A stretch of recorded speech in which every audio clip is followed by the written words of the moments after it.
Assalamualaikum warahmatullahi. Very good day everyone. In this video I'm going to continue about methods in part 2.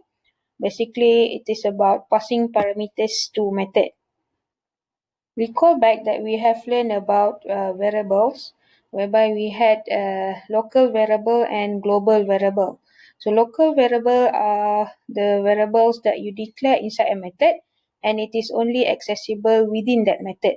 So because of that, we have another concept of global variable where we can declare variables globally and it is accessible throughout the class.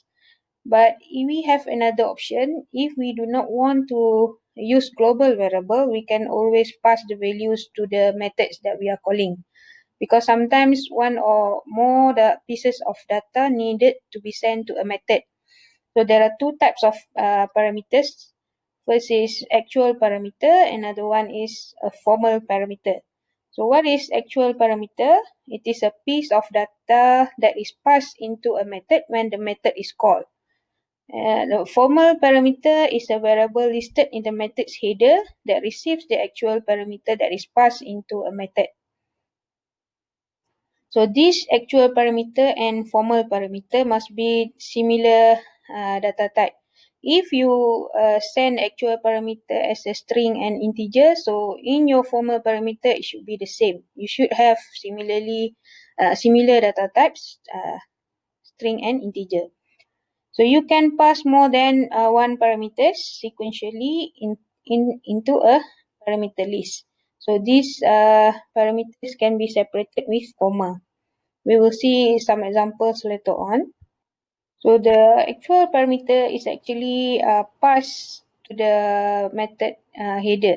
So we call it as a pass by value, where we only copy the actual data's value and pass to the method. And also it is only a one directional communication where when you call the method and you send one value, the value cannot be changed anymore. You cannot modify the value. It is always whatever you have sent earlier. So how to pass these values? So we have in the method header, what you have to do is that you write the method name and in the bracket you put the data type and also the variable name. And you can have more than one formal parameters, and you should put them separate them with a comma. So for example, here we have public static void show message. So our method name is show message and it is accepting one formal parameter, which is string name. Okay, second example is public static void show message also, but in this example it is accepting two parameters, string name and also integer num. So that is in the method header. When you call the method, you also have to write the method name and also the variable name. So if you notice here, in the method call, you don't have to write the data type.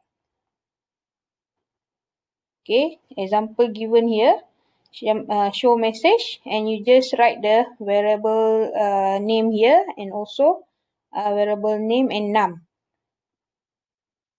You should not write in this way. So if you write show message and you put the data type and the variable name, this one will return to you error. This format is only for your method header. For method call, you don't have to write the data type. You just write the variable name. Okay, let's see this example. So here we have method show message with two parameters, string name and also integer num. So what we do inside this method is that we are having a for loop here and we just want to print out hello and plus with the name. So this is the method definition. So as our earlier understanding, when we say method definition, it is always consists of the header and also the body. So all of this we call as method definition. So when you want to call this method, this is what you have here, show message. So your method name is show message, and you are sending two parameters here, Ali and also tree. So why we send Ali and tree? We have to check with the parameters in the method header. So in this method header, it is accepting one string and one integer. So when you call this method, you have to send a string and also an integer. That's why you have two parameters here. So these two parameters are the parameters that we call as actual parameter. And these two parameters in the method header are the formal parameters. So what we do is that when you call this method, Ali value will be copied and sent to this variable name, while 3 will be copied and sent to the variable num. So whatever operation that you have after inside the method body, you have to refer to the variable name that you have here. So in this example, we are just going to print SOP hello, and this for loop will be repeated from 1, because here we have integer I equals to 1, until I less than equals to num. So this num will be represented by the 3 value. So 3 meaning you are going to loop this from 1 until 3. So finally, you are going to get 3 outputs here. So we have hello Ali, and hello Ali for 3 times, because we send Ali and also 3. So 3 is copied to num and also Ali is to the name. So if you see here, I is less than equals to num. So we are going to repeat I less than equals to 3. And here, hello plus name. So name will be represented by the value of Ali. So that's why you will get this output. So if you notice here, in the header of your method, it accepts string and integer. So when you call this method, it is compulsory for you to send string and integer. If you send some other data type, you are going to get error. Okay, hopefully you understood the flow. Okay, let's see another example. So here we have string name equals to Aina, integer num equals to 2, and also after that we have show message, num and name. So in the previous example, we directly send Ali and 3 just now.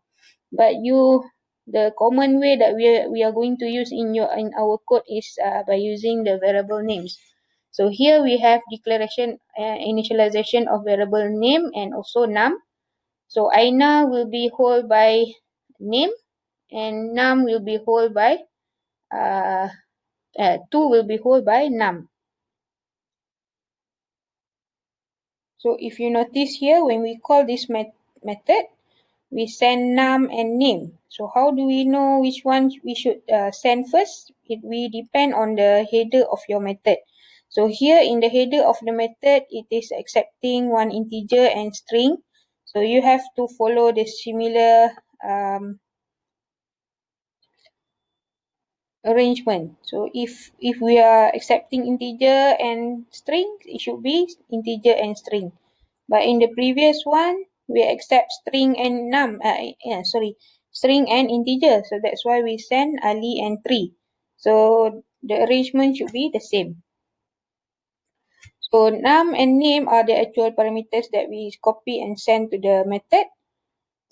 And num and name in the method header, we call it as formal parameters. So the two values will be copied and passed to the header to the method. So what we have here in the method, similar to the previous example, but now we are having I equals to 1 and I less than equals to num. So here we are going to repeat for 2 times because num value is 2. So I less than equals to 2, and we are just going to print hello plus name. So in this example, you are going to get this output hello Aina for 2 times. Okay, let's see another example. So here we have public class square. We have method print square and it is accepting one parameter integer of integer data type, and inside this method we only want to print x times x. Okay, that is our method, and after that we have main method. So what we have in this main method is the declaration and initialization of value variable, which is equal to 2, And then we have 3 method calls here. Okay, we are calling the same method but with different parameter values. Okay, for the first round, we just want to call print square and we are sending value. So this value will be 2. So 2 will be copied and sent to variable x. Okay, the next one, we call method print square again, but we send 3 directly, and 3 will be copied and sent to variable x. And the last one is another method call as well. We have print square and we have here value times 2. So now we are going to take the value of 2, the value inside variable value, and it is 2. So 2 times 2, 4. 4 will be sent to the method and will be held by variable x. Okay, let's see in the next slide. So here we have 2 sent to the method print square. So after that we are going to print x times x. So 2 times 2 you are going to get 4. The next one, you have print square 3. So you are sending 3 to the x. So 3 times 3 you get 9. And the last one, print square value times 2. So 2 times 2 is 4. You send 4 to x. And 4 times 4 you will get 16. So that is how it works. Okay, there is another class here, public class square 2. There is something wrong with this code. So we have similar method, print square, and it accepts one parameter, which is x, and it's going to print multiplication of x. And inside the main method, what we have here is method call. So we have print square, and we are trying to send hello. So hello is a string data type, but you are sending to a method which accepts one integer. So now the data type that you send is not compatible with the data type that we have in the header of the method. So this is going to return to you a error message because the data type are not compatible. Similar to the second one, we are sending 5.5. So 5.5 is a double data type. So when you send to this method, you are going to get error as well because it is an integer data type.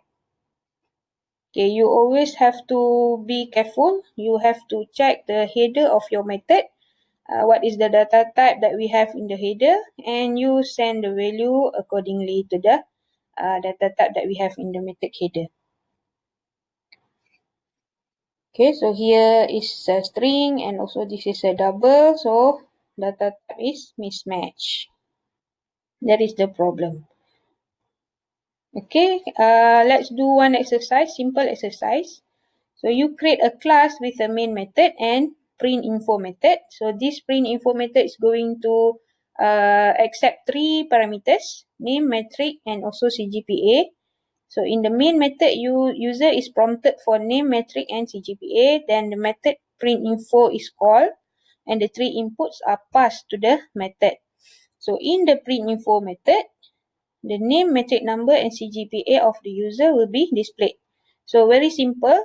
You just have to create the method and you call the method from the main method by passing the values that you read from the user. Okay, all the best.